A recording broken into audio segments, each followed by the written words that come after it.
Morning, everyone, and welcome to the Committee on Public Services. Madam Clerk, can you call the roll? Commissioner Kinlock has requested an excuse. Commissioner Clemente. Here. Commissioner Baydoun. Commissioner Palomero. Here.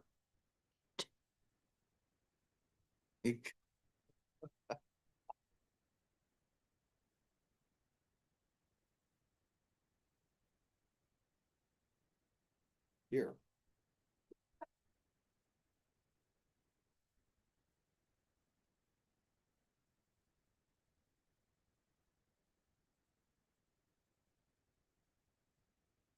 Chair Marecki, Here. you have a quorum present. Thank you. Okay, next item. B, Chairwoman's remarks. I have none. Next item. C, approval of the May 20th, 2025 meeting minutes. So moved. Support. We have an approval and support. Any questions, changes? All those in favor say aye. Aye. Aye. Any opposed? Any abstentions? Oop. Maybe I'm talking too fast.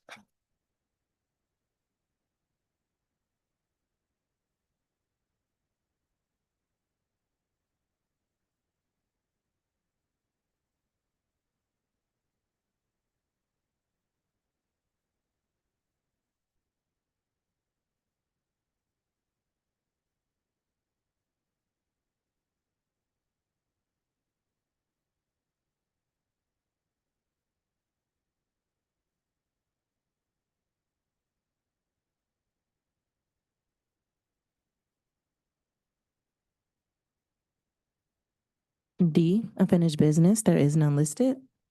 Okay, and before we go to the next item, I just want to welcome Commissioner Wilson and Commissioner Dobb to the meeting today.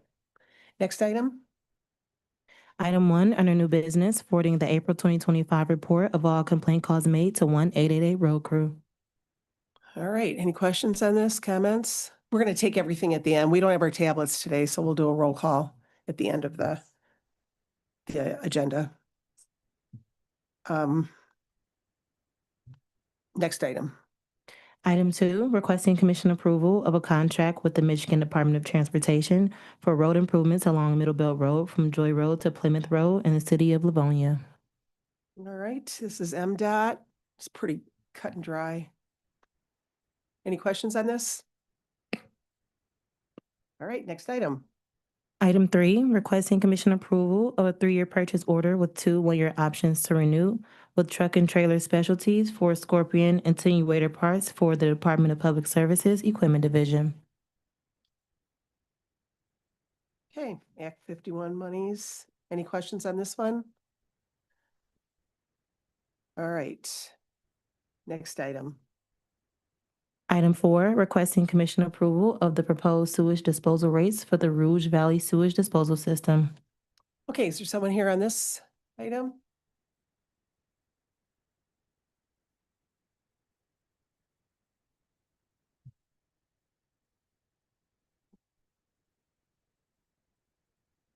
Morning. Good morning. Elmika Steele, Deputy Director, Wayne County Department of Public Services. You? Good morning, Jessica Kenyon with MMB DPS Finance. Okay. Why don't you tell us about this? Sure. So this is the proposed sewage disposal system rates for the Rouge Valley system. There's 13 communities that we bill for use of the Rouge Valley sewage disposal system. This package is from 23-24, and it has a monthly fixed charge of about 4.8 million. Okay, so this is back in 23. Yes, so And we're just approving it now. Yes. And why would that be? And then what happens to it is a decrease. It is a decrease. So what happens with the communities that have been doing this for 2 years, just tell me. Okay. So we bill the commission approved rate. So once this goes to full board and it's approved, we will go back and issue a credit since you mentioned this is a decrease. So there's a slight decrease in rate. So we'll issue a credit for everything that they were overbilled for the time period from the last package until now. And so the 23-24 rates are going to be in effect through FY '25, and then new rates will go in effect FY '26. Okay, this is a credit or you actually give them? This will be a credit to the invoice they owe, so it'll just be an adjustment on so they receive a monthly invoice and there'll be a credit for a one-time credit for the amount we over. So do you have an example? Like we have the municipalities listed. Do you have an example of what somebody would be getting a credit for? Like what kind of an amount? Yes, so I have it here. So for example, Dearborn Heights would be getting a $56,000 credit. Garden City's about 30,000, Inkster's 33,000, and so on. We can provide you a Okay. snip of that if you'd like. Okay, that'd be great. Are they all aware that this is going on? Yes, we met with the communities, or my team met with the communities in early April, and I'll be meeting with them actually next week. Okay, and why did this take so long to adjust? I mean, I know it can't go into effect till the commission. It's a fair question. Yes, we had staffing turnover in our area, lack of resources to complete the package. It's a complex, you guys received the 12, 13 page packet. It's a complex package. It requires a lot of analysis and took some time getting staff up to speed on how to execute. And Chair Marecki, if I could just chime in. So on the DPS side, there's a new director of M&B DPS Finance, Alicia Baker Giles. We definitely have had conversations with her. She's committed that going forward, the DPS Finance team will be more prompt on, getting the rates adjusted and the packets completed. And as a matter of fact, for the new rate that would take effect July 1, there's a meeting scheduled. Is it next week, Jessica? Yeah, it's next Okay. Wednesday. We'll be going So- over the 25, 26 rates. So And that's getting presented to the customer. So she's definitely committed that they'll be back on track. Okay, and when these municipalities are notified of this, that's it. They have no say in their own. we meet prior to bringing the rates to you so they can provide us feedback and we can make adjustments as necessary. That's Okay, correct. so that's where it ends. They don't go to the public and do, Right. This Changes. isn't like public notice, but the ratepayers, the communities, 'cause Yeah. we bill them directly. Yep. So they do have an opportunity to weigh in, review the packet, submit questions, and if there are adjustments that are needed, those are made. okay. Any questions on this? All right, well, I guess you won't be collecting some of those monies for a while, huh? With $30,000 credit, that type of thing. So, all right, anything else? Okay, thank you. Next item. Item 5, requesting commission approval of Amendment 1 to a 3-year contract with 2 one-year options to renew with Concrete Cutting and Breaking Co. to amend Appendix B and to continue providing concrete cutting services on an as-needed basis. Questions on this? Okay. Next we go to the addenda. Moving to the addenda, item 6, forwarding an emergency procurement report for a contract with Brunuco Plumbing LLC for the urgent repair of the heat cable and installation on the piping in the autopsy room at the medical examiner's office. Okay, on these next items, if someone can come up for both of them.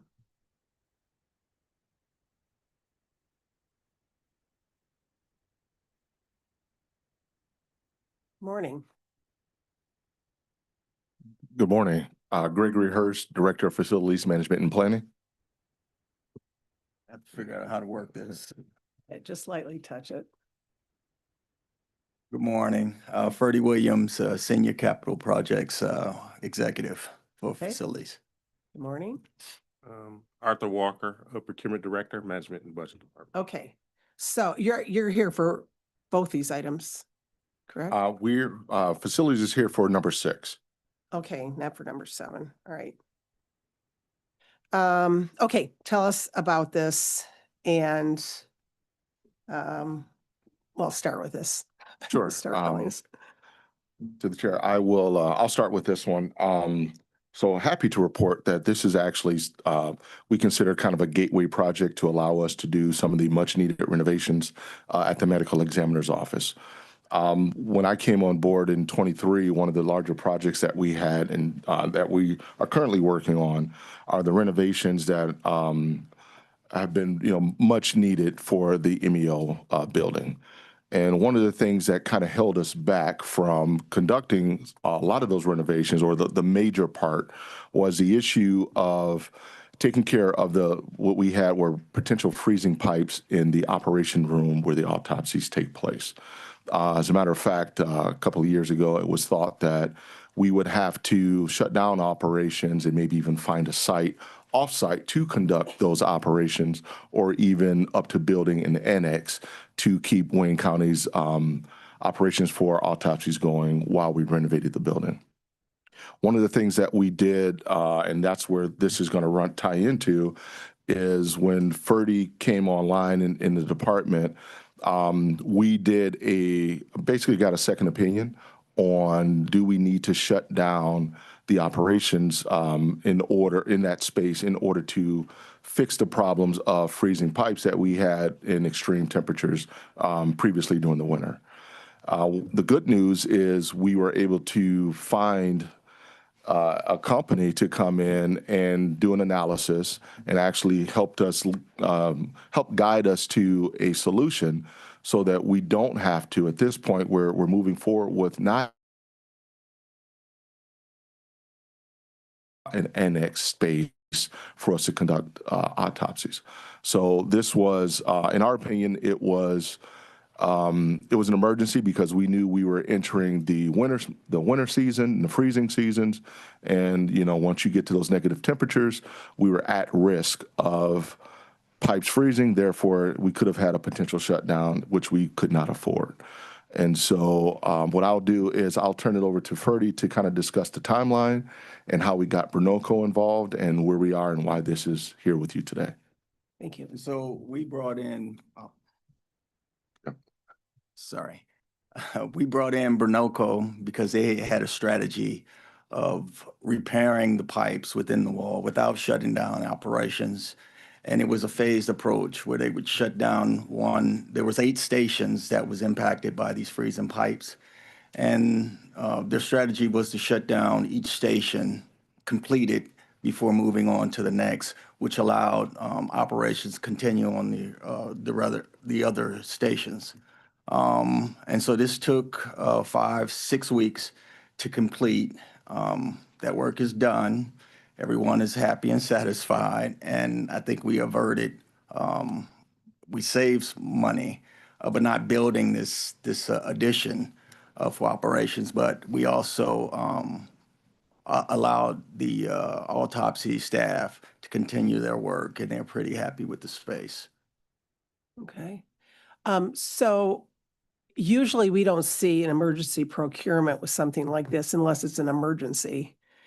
So are you saying it's completely fixed now? They don't have to worry about any frozen pipes for next year? It is completely fixed now. And yes. that couldn't have been through the bidding process to come to this committee and then to the full board? Well, as stated earlier, Greg stated earlier, we were approaching those winter months. If those pipes burst during that time, it would shut down operations, which we couldn't afford to do. So in that sense, we saw it as an emergency.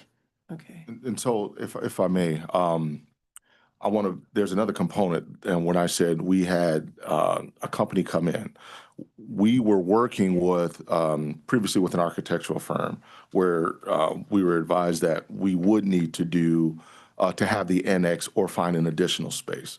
And we were moving towards that way, while at the same time, Ferdy and I were looking at, is there an alternative way to do this? So it was the timeline from when we got the secondary firm in the fall last year. We were able to get them in the fall, develop a plan of action prior to January, so that we could get into the building, take care of this before we had any issues.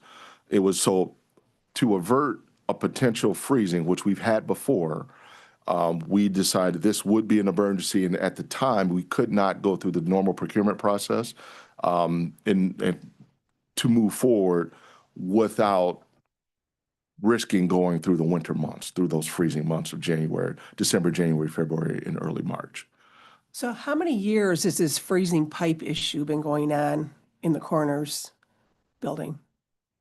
To my knowledge, I believe we've had one occurrence within the last 2 years since I've been here. So I believe either the winter before I began, I believe it's the winter before I began. And we knew that there's a larger renovation package that needed to be completed.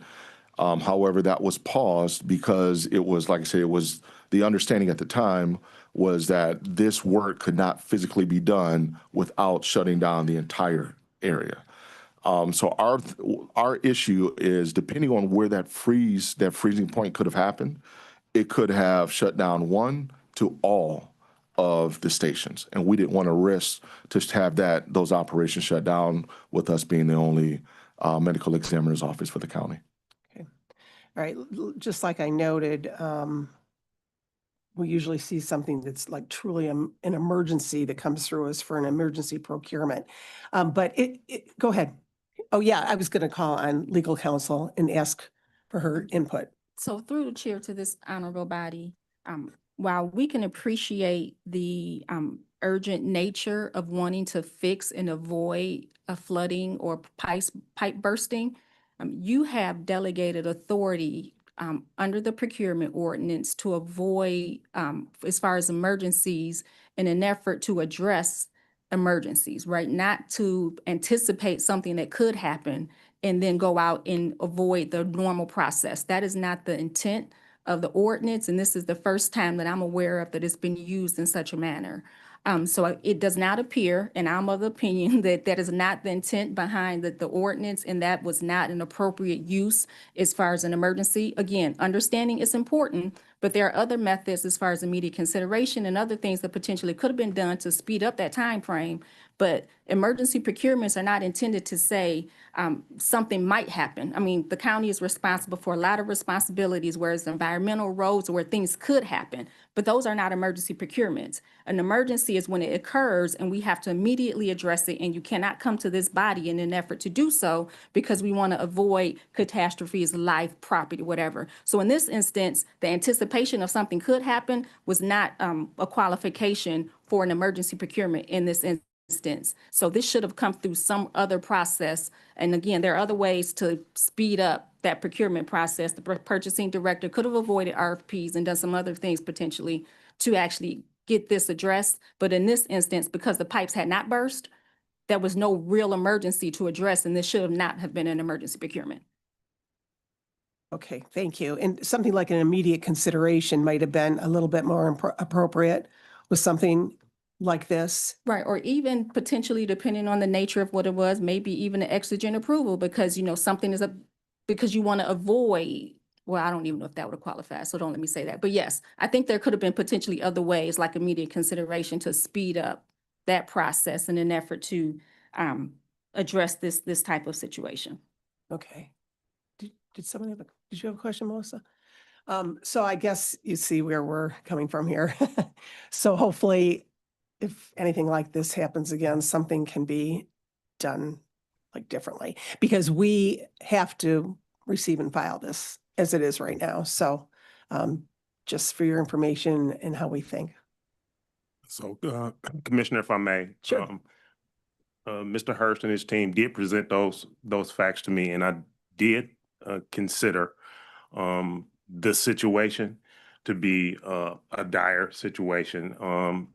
I will say that for those situations where it looks like there's something imminent might happen, that we believe is in the county's best interest to act in those situations, so we can avoid things if we have reason to believe that those things are going to happen. What I did not want to happen, based on the conditions from the experts in the field, what I didn't want to happen is that those pipes burst in the wintertime. Right. I thought it was a more prudent course to take when they presented those. And I understand that. I'm sure everybody understands that. But again, there's other ways to do it too, with immediate consideration or exigent approval, which would go to the chair And then I'm sure it would have come to us at full board. So, Okay, we will, in the future, consider those alternatives. thank you. Oh, Through the chair, just for clarification, you set the rules for what an emergency procurement is. So it's not really a discretionary matter for the administration. It's very clear. You have water, you have road flooding, you have certain things that happen that are clear emergencies because they're occurred. And this body in those instances has said, we will allow you to enter into contracts and expend funds before you come to this body. It's not discretionary, I guess is what I'm saying. So it shouldn't be open for interpretation. So if there's some misunderstanding about how this is written, then we can obviously address that. I mean, we didn't even have emergency procurements happen in this county for the most part until COVID. And now it seems that since COVID, they're becoming more and more popular or reoccurring when they never happened, but prior to that. So I think that if we have to have some internal discussions to make sure everybody's on the same page, we can do so. If we have to revise your ordinance to make sure the intent is clear, if it's no longer clear, we can do so. But this body sets those standards and it's not discretionary for the okay. administration. Appreciate that. Thank you. Commissioner Clemente. And I think just another point to make is the PO was dated January 22nd. We didn't get it until April and now it's June. So I think there's a lot of things that need to be kind of cleaned up here. And I think an internal discussion would be great, probably for everyone. All right, anything else? All right, thank you. Thank you. Okay, next item. Item 7, forwarding notification of an emergency procurement report for a 3-year contract with Williams Scotsman for the delivery, installation, and rental of 3 mobile trailers at the Wyoming, Goddard, and New Boston yards for the Department of Public Services Roads Maintenance Division. Okay, someone on this.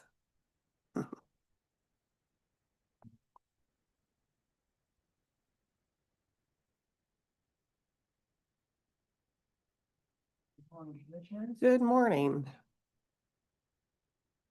Steve Shea, Division Director, DPS Roads Maintenance. Michelle Yancey, DPS Admin. And Arthur Walker, Procurement Director, Management and Budget. Okay, thank you. And please tell us about this. So, Commissioner, this is, DPS Roads Division is seeking an emergency procurement with Will Scott mobile trailers as needed for our safety and welfare of our personnel. The reason for that is at District 1, which is Wyoming Yard, it was found there was asbestos in the building, both in the walls and the floors, and possibly there were fibers flying in the airspace. So this is one of the reasons that we needed that trailer at District 1. And the same condition, not so much asbestos in Goddard Yard, which is our District 5 in Southgate.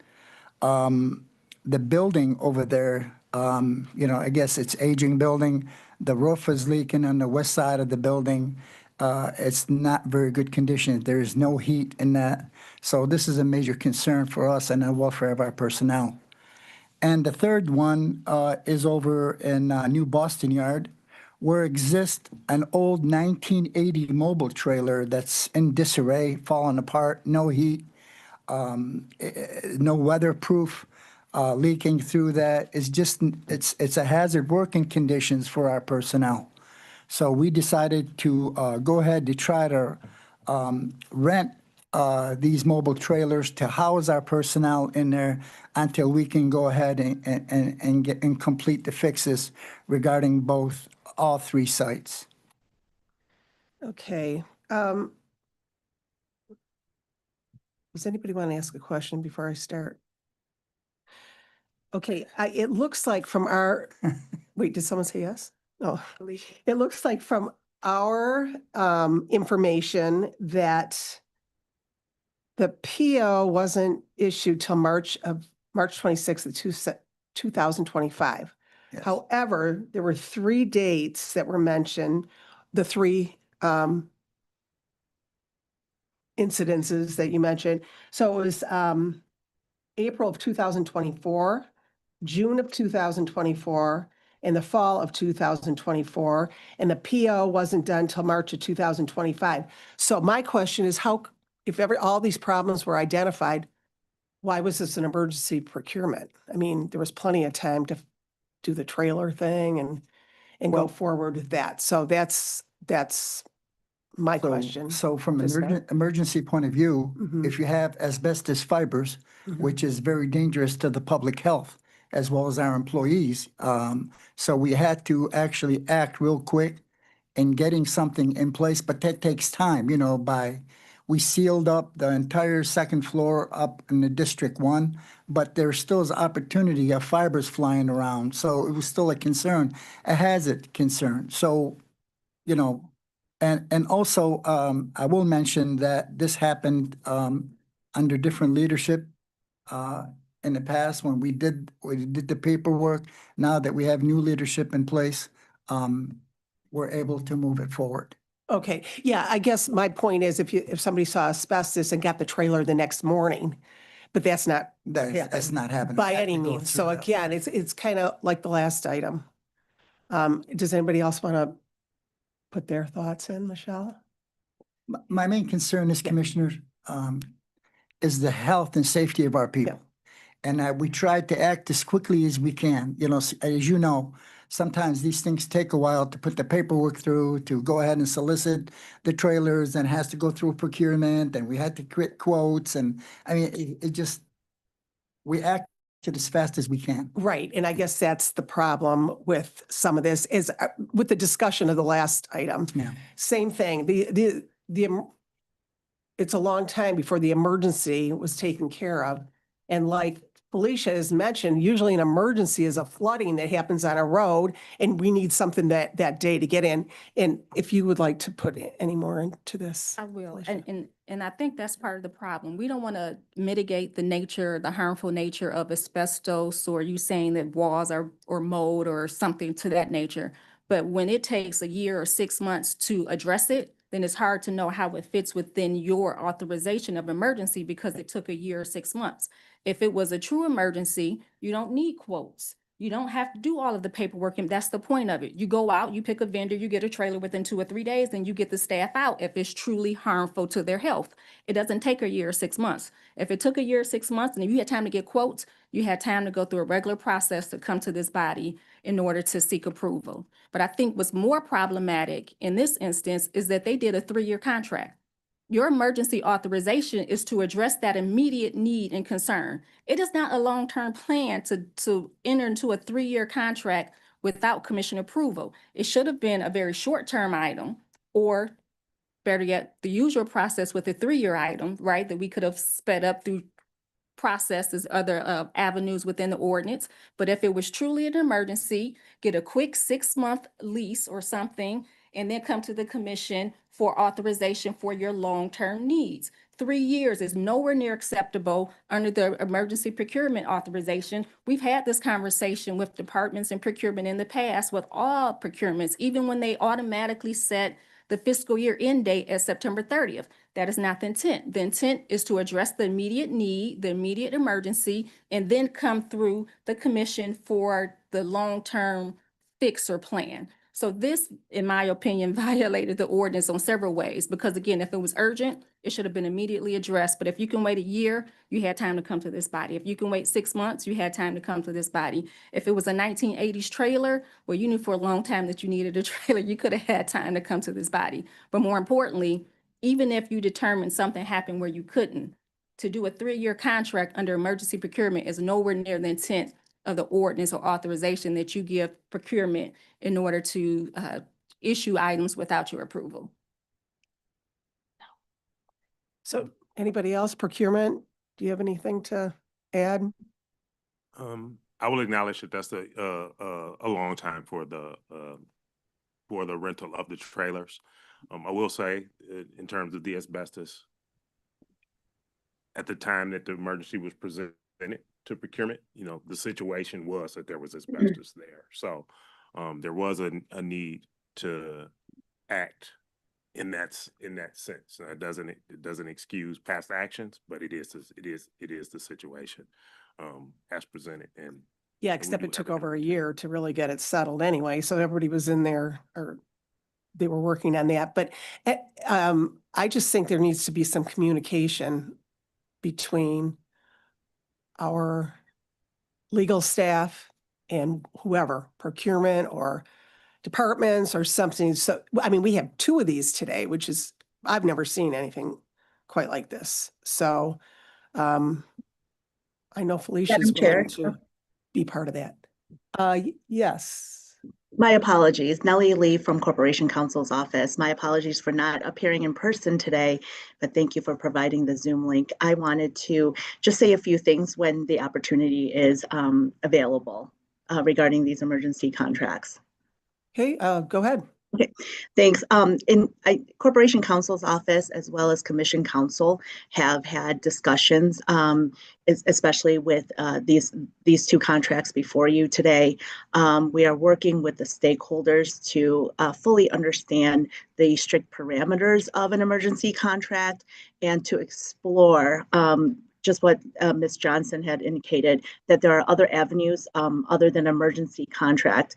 And we understand that those are to be used very sparingly and in a true emergency as described under the ordinance. So we are working with, on the executive side with our departments to make sure that those fit within and if there are emergencies, that those do indeed fit within the parameters.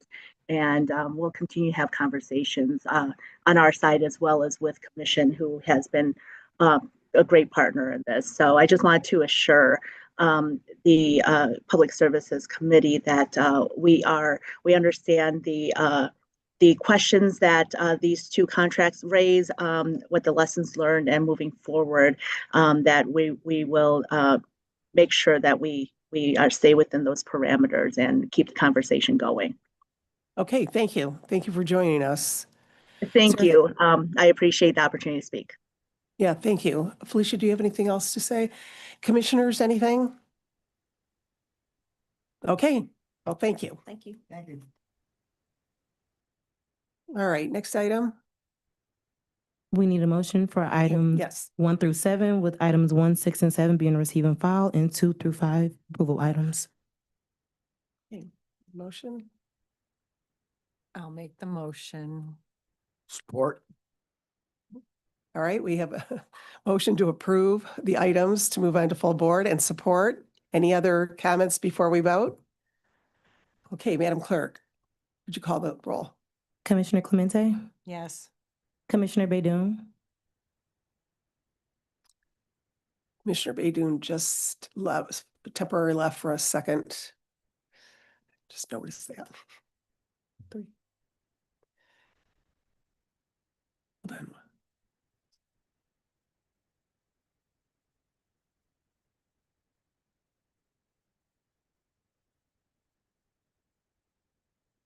Yeah, we have we don't have a quorum. We have a quorum. we do, we do. Oh, yeah, we do 3. Yeah, we still have a quorum. Sorry.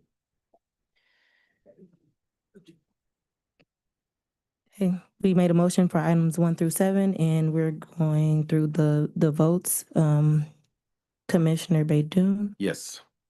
Commissioner Palomero, Yes. Chair Mareki. Yes. Motion carried. Okay, thank you. All right, next item. Moving back to the agenda, F, such other matters as may be properly submitted before the committee. I've heard of none. Next item. G, public comments. Anyone here in this room that would like to address the Committee on Public Services, please come forward. You have 2 minutes. Okay. Madam Clerk, any emails? No emails are received. Okay, anybody on Zoom that you see? No hands raised on Zoom. Okay, and anybody on the phone that would like to address the Committee on Public Services? Again, you have 2 minutes. Okay, seeing and hearing no one. Next item. Adjournment. So moved. Support. All right, we are now adjourned.